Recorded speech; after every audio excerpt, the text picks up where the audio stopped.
эфире телеканала «Итоги дня», в студии Надежда Саханская. Здравствуйте. В начале выпуска об основных темах. Вдове погибшего бойца СВО из Якутии вручили ключи от нового дома. На зов многодетной матери откликнулся Совет отцов Якутска.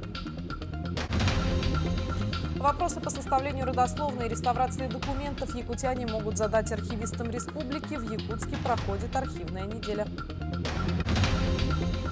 В строительном округе Якутска полным ходом идет работа по очистке от снега. Особое внимание уделяется расчистке подъездов к аварийным домам и дворовым территориям. Вокальный конкурс «Улустар» зажигает новые звезды. 15 участников со всей Якутии прошли отборочные этапы и прибыли в столицу республики для подготовки к финалу. Якутский борец Лев Павлов стал победителем первенства Европы среди юниоров до 23 лет. В финале он оказался сильнее грузинского борца.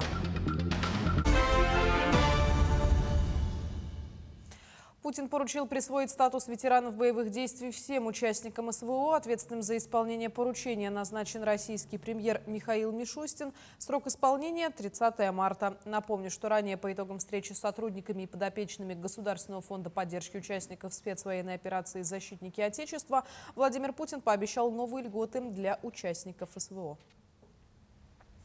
Ну а вдове погибшего бойца СВО из Якутии вручили ключи от нового дома. Строительство семья военнослужащего начала самостоятельно, но в какой-то момент средства на возведение дома закончились. Тогда многодетная мать Евгения Данилова обратилась за помощью к главе республики. Продолжит тему Саргалана Неустроева. Хозяину дома Эльдару Алексеевичу. Запрос на помощь у семьи Даниловых был небольшим – построить лестницу на второй этаж дома и сделать окно. На зов многодетной матери откликнулся Совет отцов Якутска. Те посчитали, что такой объем работ – полумеры. Помочь семье необходимо в полной степени. Объем работ очень большой сделан, начиная с сантехники, полностью электрики, отопления. Тут теплый пол, полы у нас ламинат хорошего качества, межкомнатные двери. И, как видите, сегодня такой большая радость. И я думаю, и дальше продолжим эту работу. И до этого продолжали по мере сил и возможностей. Совет отцов города Якутска расширяется. Сегодня Евгения Данилова с благодарностью принимает помощь и испытывает счастливые моменты. Однако еще год назад, когда муж Евгении погиб, она не знала, что делать и как жить дальше. Сил придали дети, а еще поддержка комитета семей воинов Отечества.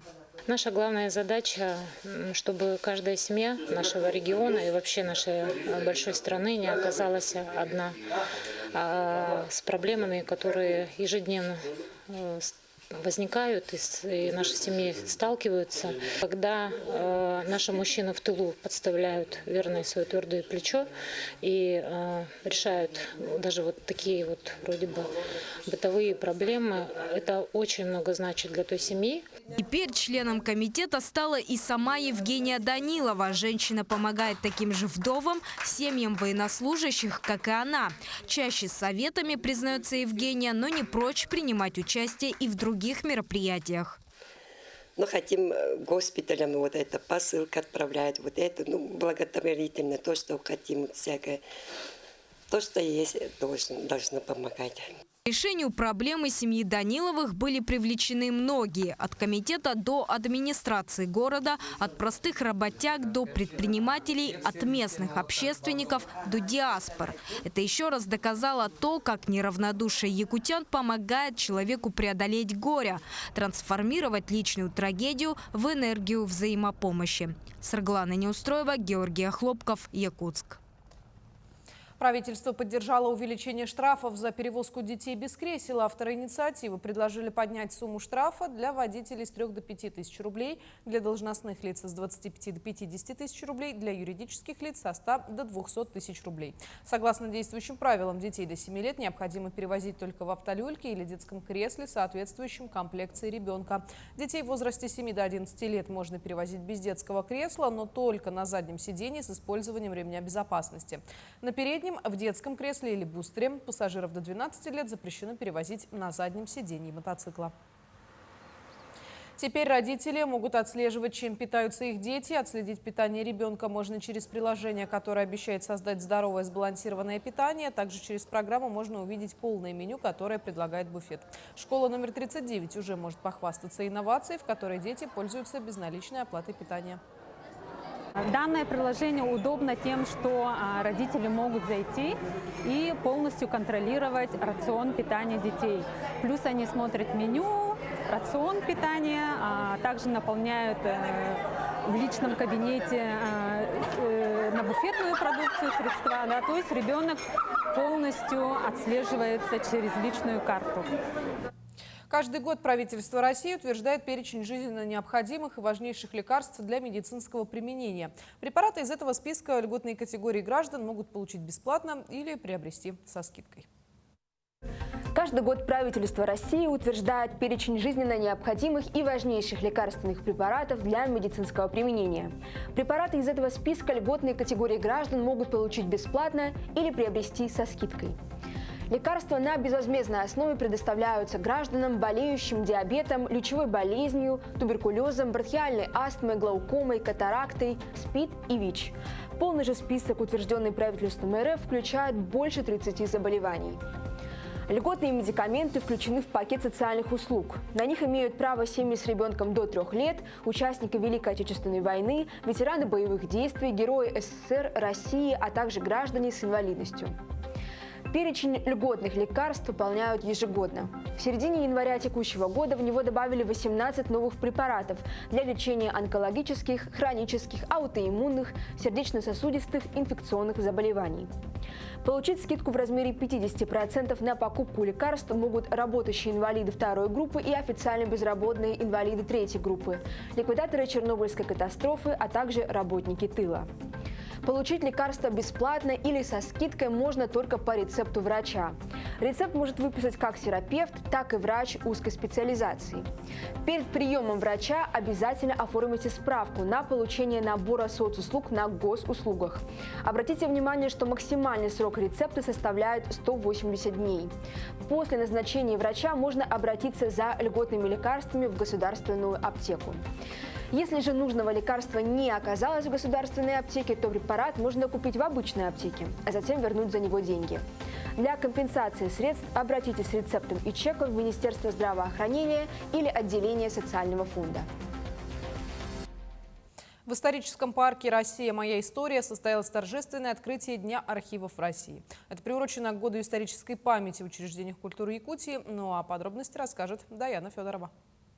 Каждый документ, фотография и письмо – это часть общей истории. В историческом парке на нескольких площадках посетители получили консультации по реставрации документов, задали вопросы архивистам и поиграли в интерактивные игры. В данное время современное поколение забывает о прошлом, и необходимо помнить, каждый раз вспоминая. Я вот сейчас собираю пазлы Преображенской церкви, и это очень интересно, увлекательно. В архиве Якутии хранится яркая и бесценная летопись жизни и труда многих поколений. В настоящее время в Национальном архиве республики хранятся более 1,5 миллиона документов. Малую часть из них представили на экспозиции. Среди них карта крепости Якутска, написанная в 1649 году. На самом деле мы, архивисты, все-таки склонны к тому, чтобы хранить документы на бумажной основе, потому что это же апробированный вид носителя информации. Он уже хранится у нас, вот представляете, в нашей республике он 1649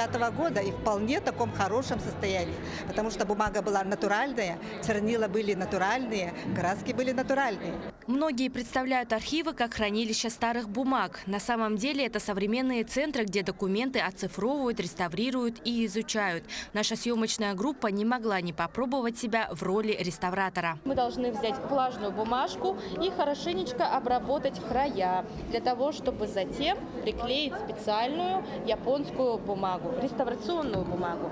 Беру клей и убираю излишки клея. То же самое мы проделываем с двух сторон для того, чтобы отреставрировать старую бумагу. Реставрация – дело тонкое. Порванные страницы, выцветшие чернила и другие дефекты требуют внимательного подхода и применения специальных технологий. Восстанавливают не только документы, но и газеты. Мы реставрировали, восстановили около 50 переплетов. Это издание «Кым», издание «Веркоммунист», издание «Социалистическая Якутия». Вот такие газеты 30-х, 20-х годов мы переплет сделали, восстановили. Архивная неделя – уникальная возможность понять, почему документы играют ключевую роль в сохранении истории для будущих поколений. Она завершится 14 марта. Даяна Федорова, Элита Махно, Якутск. В постоянном представительстве Якутии в Москве простились с первым постпредом, выдающимся государственным деятелем, почетным гражданином Якутии Зоей Афанасьевной Корниловой, посвятившей всю свою жизнь защите интересов родной республики. Зоя Корнилова была одной из первых женщин-политиков современной России. В 90-м году была избрана народным депутатом РСФСР, членом Совета национальности Верховного Совета Российской Федерации и Высшего экономического совета при Президиуме Верховного Совета. Она обладала высокой экспертной оценкой, ее позиция имела авторитет для Федерального собрания. Ее поправки вошли в федеральный закон о дальневосточном гектаре.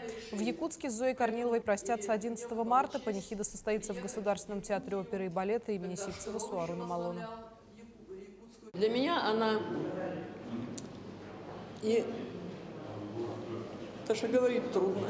И гражданин России, великий гражданин России, и великий гражданин своей малой родины, Якутии. Она с такой любовью всегда говорила об этой земле.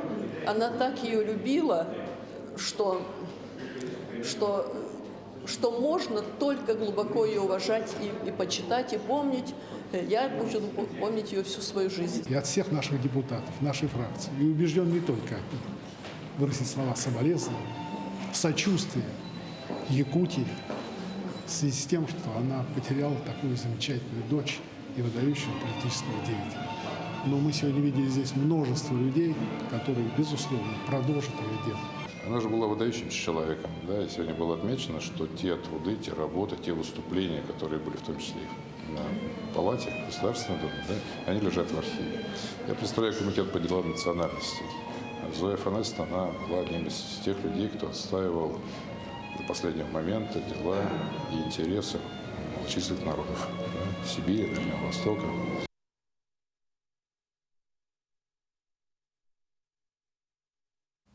К другим темам. Якутск продолжает бороться с последствиями обильного снегопада. Коммунальные службы работают в усиленном режиме, чтобы очистить улицы, площади и тротуары от снега. Какие сейчас работы ведутся в строительном округе, узнавала Дарья Короленкова. Снегопад за один день решил устроить городу настоящую проверку на прочность. Якутск засыпало снегом, и коммунальные службы перешли на усиленный режим работы. Сейчас мы находимся на одной из улиц строительного округа, и, как видите, работы уже кипят. На данный момент в округе задействованы две подрядные организации. С прошлой недели они активно расчищают переулок Мирный, улицы Суворова, Коммунаров, Якутская и Дальняя. Как рассказал представитель одной из организаций Вадим Бондарук, за 3 дня вывезено около 600 кубометров снега, но предстоит вывести еще около 4000. Снега много насыпало. Вот убираем. Вывезли, прошли Коммунарову улицу, Дальнюю работает часть техника. Суворова. Грузовик ушел один разгружаться. Погрузчик один на дальней работает улица. Вот. Самосвал стоит один. Нет, трудностей нет, успевать успеваем. В случае чего-то будем субподрядной организации привлекать. Да, срок уложимся. На прошлой неделе была проведена уборка 16-го квартала. Особое внимание уделяется расчистке дворовых территорий, аварийных и деревянных домов. Коммунальщики стараются расчищать заниженные места в 17-м квартале. Заместитель руководителя управы строительного округа Любовь Сидорова пояснила, что в ближайшее время к работам подключится еще и 3-й подрядчик. Другой подрядчик у нас по Пионерского работает, по улице Якутская работает. И еще 3-й подрядчик еще должен выйти. Будет проходить по техническому заданию, пока они по заявке не закончат все эти улицы и дворовые территории. До домов которые у нас аварийные дома деревянные. Вот в этих домах они будут чистить. Окружной дороги Хатымуряк полностью не вошел. Это полностью частный сектор. Мы там не убираемся. Стараемся по 17-му кварталу, где заниженные места, убираться. Глава города Якутска Евгений Григорьев в своем телеграм-канале сообщил, что приоритет в уборке отдается магистральным улицам – Дзержинского, Курашова, Можайского, автострада 50 лет октября, Кирова и другим, по которым ходит общественный транспорт. Также ведется уборка площадей Ленина, Орджоникидзе и Дружбы народов силами Якутдорстрой. Всего задействовано до 60 единиц техники и 59 дорожных рабочих. Кроме того, во всех округах продолжается уборка тротуаров, для чего задействованы и еще 23 единицы техники. Дарья Короленкова, Илья Сыромятников, Якутск. В Нерюнгри тоже продолжается оперативная работа по очистке от снега улиц города. Для повышения безопасности дорожного движения специализированная техника выезжает на городские улицы ежедневно. Подробности у наших коллег. Несмотря на малоснежную зиму, работа по содержанию автомобильных дорог в надлежащем состоянии ведется городской администрацией на постоянной основе. В работах задействована как собственная техника, так и мощности подрядных организаций. В целях безопасности дорожного движения в Нерюнгрийской городской администрации заключены муниципальные контракты по зимнему содержанию автомобильных дорог. Ежедневно ведутся работы по механизированной снегоочистке автомобильных дорог с вывозом снега. На сегодняшний день с городских улиц вывезено более 200 кубов снега. На содержание улично-дорожной сети привлекается более 10 единиц дорожной техники. Также городскими властями уделяется большое внимание по уборке снега на внутриквартальных проездах и дворовых территориях. Ну, наверное, на 4. Мне снег не мешает, мне кажется, вывозят снег. В основном в моем дворе убирают очень часто и хорошо. Ну, там, где я живу, сейчас более-менее, только один раз после Нового года убрали. В целом... Не могу сказать, что идеально, но в целом один раз убрали. По дворам сейчас везде стали работать, чистят. На проблемных участках автомобильных дорог продолжается отсыпка противогололедным материалом, а уборка снега с дворовых территорий ведется не только планово, но и по заявкам управляющих компаний. Иван Лазаренко, Вадим Барашков, Нерюнгри.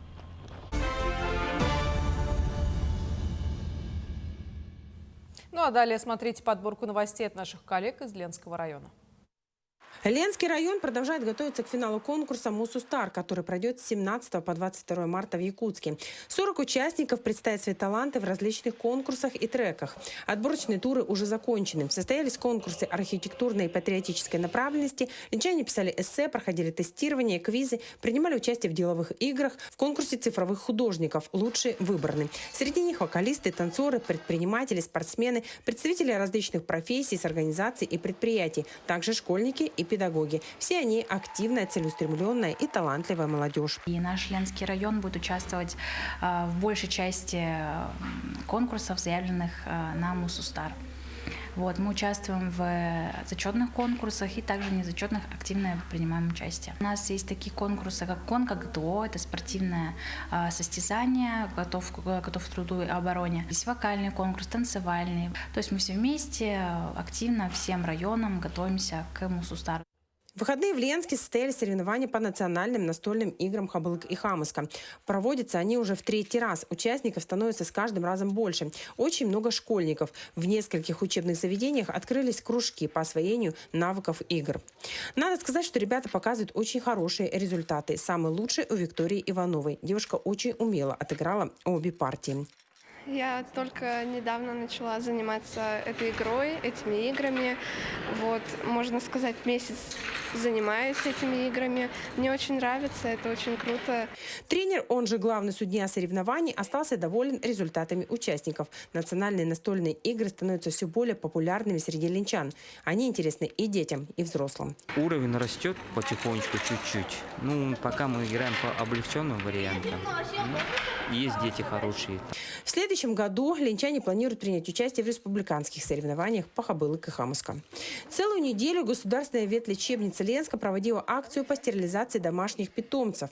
Владельцы могли по сниженной цене стерилизовать кошек и собак. Это единственный гуманный, действенный и реальный способ контроля численности животных. И речь идет как о бездомных, так и о домашних питомцах.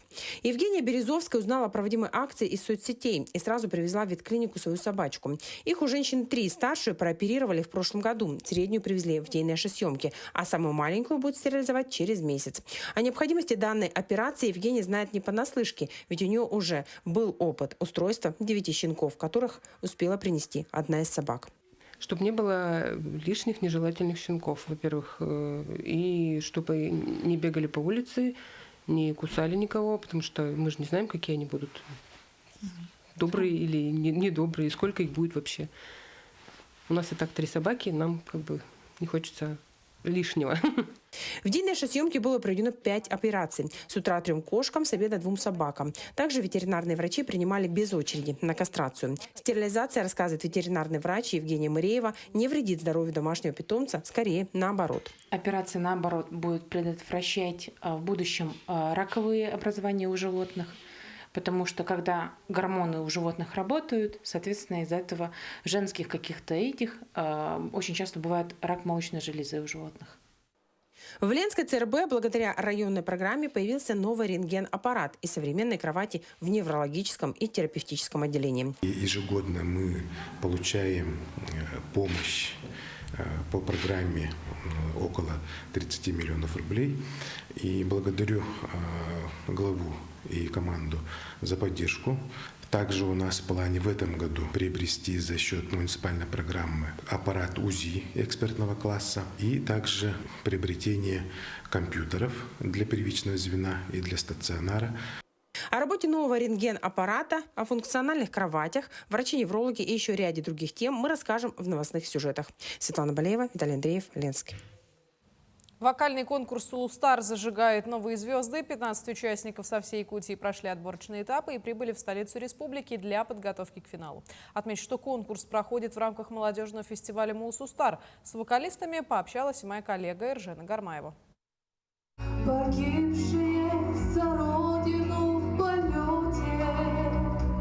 Конкурс «Сулустар» радует любителей вокального искусства в юбилейный 5-й раз. При этом каждый год организаторы готовят для зрителей и участников что-то новое. 2025 год исключением не стал. В этом году мы внесли новшество в виде набора наставников из других учреждений культуры. Если в предыдущие 4 года у нас были только солисты нашего театра, то в этом году у нас солисты филармонии Якутии имени Галины Кривошапка, государственного вокального ансамбля Туймада и есть свободный вокалист, известная певица, которая будет представлять, наверное, всех свободных вокалистов. Одна из претенденток на звание сильнейшего вокалиста Якутии – хормейстер Снежана Черноградская. Снежана не планировала участвовать в конкурсе, но ее начальница, директор Нюрбинского дома культуры, убедила подчиненную, что талант в землю зарывать нельзя. Передаю благодарность моему директору, который меня позвала как-то в кабинет, и вместе с лидером нашей молодежи города Нюрба, с Валерией, они выдвинули мою кандидатуру. Сначала я очень сильно волновалась, но всем огромное спасибо за поддержку. Мои коллеги очень меня верят, мои подруги, которые там работают. Александр Карманов представляет на конкурсе Амгинский район. Александр – профессиональный артист-народник, певец Национального театра танца. Это же именно эстрадный конкурс. И эстрадное и народное пение, они очень сильно отличаются на самом деле. Да? Просто хочу доказать, что народные голоса, они могут и тут, и там. То есть вот дележка мне не нравится что-то. Народник, все понятно. Эстрадник, все понятно. Академист. Вот человек поет и поет. Можно научиться чему угодно. Для меня это будет опыт. Именно вот участвуя в таких конкурсах, я набираю опыта. Да, смотрю на участников, работаю с жюри, с наставниками. Из 15 участников только 5 попадут в финал. А имя победителя конкурса «Сулустар», а значит и фестиваля «Мусустар», мы узнаем уже 21 марта. Эржена Гармаева, Нюргун Старостин, Якутск. Якутский борец Лев Павлов стал победителем первенства Европы среди юниоров до 23 лет. В финале он оказался сильнее грузинского борца. Павлов выступил на первенстве Европы по вольной борьбе в Албании в составе сборной России. Он представил страну в своей весовой категории до 57 килограммов. В первой встрече якутский борец со счетом 3-0 победил Рахмана Иманова. Далее он уверенно расправился с представителем Македонии 10-0. Ему потребовалось меньше минуты. В полуфинальной встрече Лев Павлов тоже одержал яркую победу с крупным счетом 10-0 над Владиславом Абрамовым. В борьбе за золото якутскому борцу противостоял грузинский спортсмен Ника Зангаладзе. Лев Павлов показал свой высокий класс, удержав преимущество до конца и одержав победу в финале со счетом 6-1.